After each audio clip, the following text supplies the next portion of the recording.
សួស្តីថ្ងៃនេះយើងជួបគ្នានៅមេរៀនថ្មីមេរៀនទី48ខប្រកបនឹងញោបន្តការអានព្យាង្គ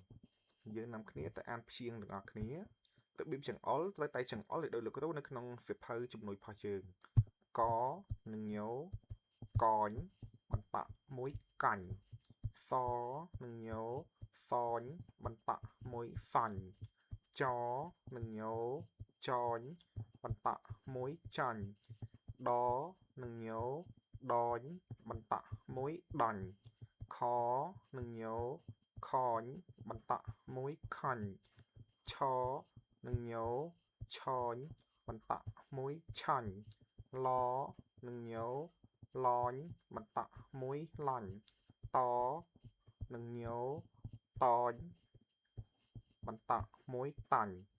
ទីងសូទាំងអស់ចូលគ្នាកាញ់សាញ់ចាញ់ដាញ់ខាញ់ឆាញ់ឡាញ់តាញ់តារាងទី2កអាកានឹងញោកាញបន្តមួយកាញ់ញអាញ៉ានឹងញោញ៉ាញបន្តមួយញ៉ាញ់ចអាចានឹងញោចាញ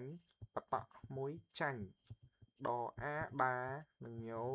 ដាញបន្តមួយដាញ់ខអាខា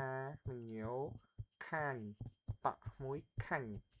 ម៉អាម៉ាឬក៏អានម៉ូសម្រាប់ពីម៉អាម៉ានឹងញោម៉ាញបន្តមួយម៉ាញ់ឡអាឡានឹងញោឡាញបន្តមួយឡាញ់ហ្វអាហ្វានឹងញោហ្វាញបន្តមួយហ្វាញ់លោកគ្រូនាំទីងសូចូលគ្នាកាញ់ញ៉ាញ់ចាញ់បាញ់ខាញ់ម៉ាញ់ឡាញ់ហ្វាញ់ការអានពាក្យកំណាញ់បបាញ់ចុះចាញ់សំណាញ់បង់បាញ់បង់ចាញ់បាទពាក្យនេះស្រៀងគ្នាកំណាញ់អាហ្វាញ់ជំងឺចាញ់បបាញ់ការអានអត្ថបទខ្លីមីងសាញ់លក់រុំដេញមីងសាញ់បេះរុំដេញមីងសាញ់ចេញលក់រុំដេញញ៉ាញ់សាញ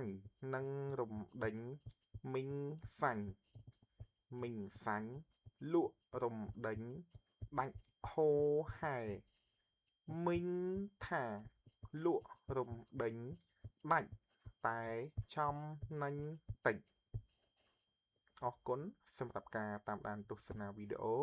ជួបគ្នានៅវីដេអូក្រោយ